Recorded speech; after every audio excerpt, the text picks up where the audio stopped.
управу, взять талоны выдают управа. И приехать сюда, на самом деле, по-простому, если ты сюда приедешь с машиной своей, полной снега, никто тебя обратно не отправит. Задание дано вот этим ребятам с оранжевыми, техника, чтобы любой снег, который сюда приехал, мы должны его забрать. А для юридических организаций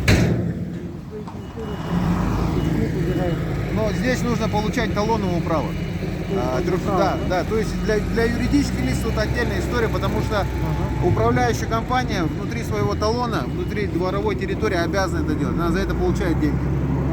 И поэтому она выполняет свою работу, за это берет в тарифе с квитанции у людей и, соответственно, здесь должна компенсировать часть затрат.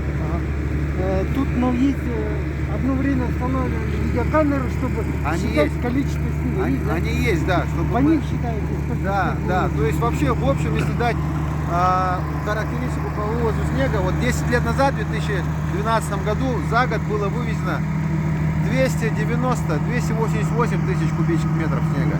За прошлый год, за 2020 год мы вывезли 568, около 570 тысяч. Именно сюда, да. То есть у нас ежегодно растет количество снега. Только вот за, получается, полный февраль, ну не полный февраль, и часть января там. Мы же работаем, январь видели снег, в каком состоянии были. Мы по состоянию на вчера вывезли уже 66 тысяч кубов. То есть еще с такими темпами идем. Март-апрель. Да, еще март-апрель.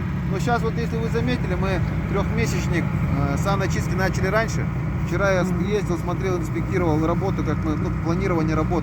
Встречались с подрядчиком, планировали по Ярко 18, 19, 21, вот двор это. Но там уже вот большие управляющие компании начали убирать снег с придворовой территории и его сюда завозят. Вот я так понимаю, это часть. Евгений Николаевич, а вот возвращаясь к городу без пыли, это одна из проблем, которые больше всего, наверное, волнуют горожан. Да. Может быть, как-то отдельную муниципальную программу актуализировать, вот эти все вещи, которые вы назвали? Ну, да, здесь необходимо ее актуализировать. И, в принципе, вот основная причина, которая нам нужно в первую очередь победить, вот как город, это ливневые канализации. Это значит продумать, каким образом можно уйти от речного песка в сторону кварцевого, условно, в котором нету мелкодисперсионной составляющей. Ну и очень уверенно шагнуть в сторону посадки крупномеров. Крупномеры, деревья очень хорошо поглощают эту мелкодисперсионную пыль. Зелени очень мало в Якутске. Да. Может быть, нам какой-нибудь миллион деревьев теперь программу? Да, это на самом деле очень важно. Важно было бы дать еще возможность людям сажать именные деревья.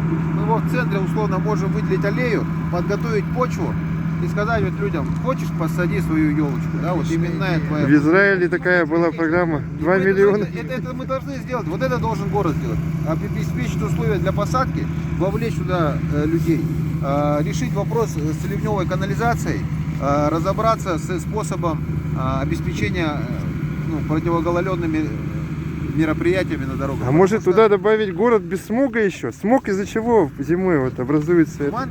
Да. Туман у нас образуется из-за того, что мы в низине, в принципе, находимся, и у нас высока степень нашей антропогенной деятельности, она же больше стала. Но его никак не победить, что ли? Ну, надо на гору уйти.